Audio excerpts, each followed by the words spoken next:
1 2 3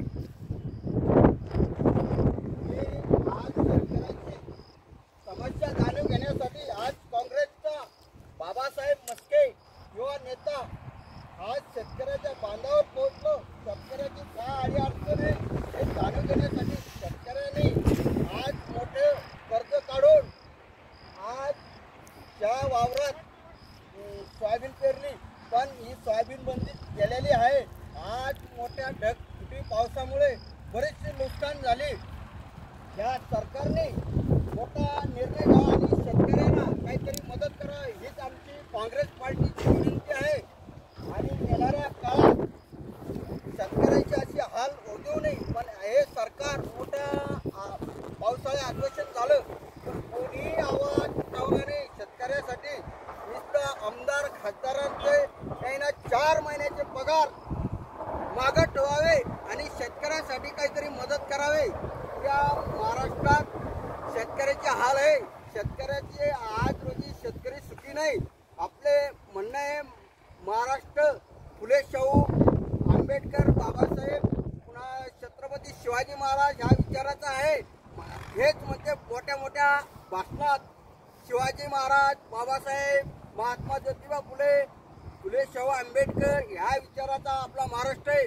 पण या बोलण्याला ह्या महाराष्ट्राला यांचा कलंक आहे। निश्चय म्हणते आम्ही फुले शाहू आंबेडकरच्या विचाराचे, पण याचा काहीच फायदा नाही। शेतकऱ्यासाठी काही करू शकत नाही समजा। त्याच्यामुळे यांनी आमचं म्हणणं होतं येणाऱ्या अधिवेशनात यांनी अधिवेशन झालं त्या अधिवेशनामध्ये शेतकऱ्यासाठी मोठा आवाज उठवावा। अधिवेशनात शेतकऱ्यासाठी मदत करावी ही शेतकऱ्यांची अपेक्षा होती।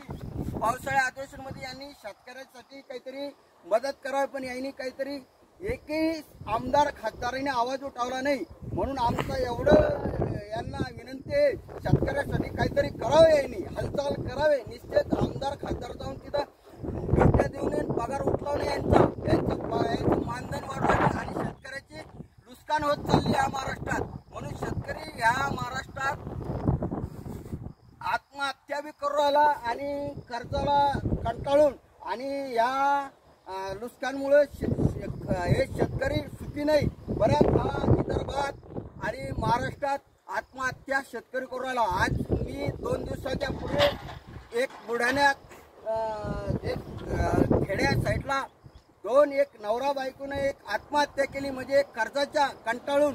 म्हणून या शेतकऱ्यांना दखल घ्यावं आणि त्या चिखलीमधल्या एका नवरा बायकोने आत्महत्या केली, त्यांना तात्काळीनं या सरकारने मदत करावी। पहा मी मोठ्या यांना या शेतकऱ्याची पाणी करण्यासाठी आली, पण मला मोठं दुःख झालं। मी एक काँग्रेसचा नेता आहे आणि एक शेतकरी म्हणून मला वाईट वाटू राहिले। अशी नुकसान झाली शेतकऱ्याची, कारण की सोयाबीन जमली नाही। आता सोयाबीनमध्ये 60-70 हजार रुपये खर्च केला, पण ते पदरात भेटन का नाही ते शेतकऱ्याला रात्रंदिवस झोप येत नाही। जय हिंद, जय महाराष्ट्र, जय जवान, जय किसान।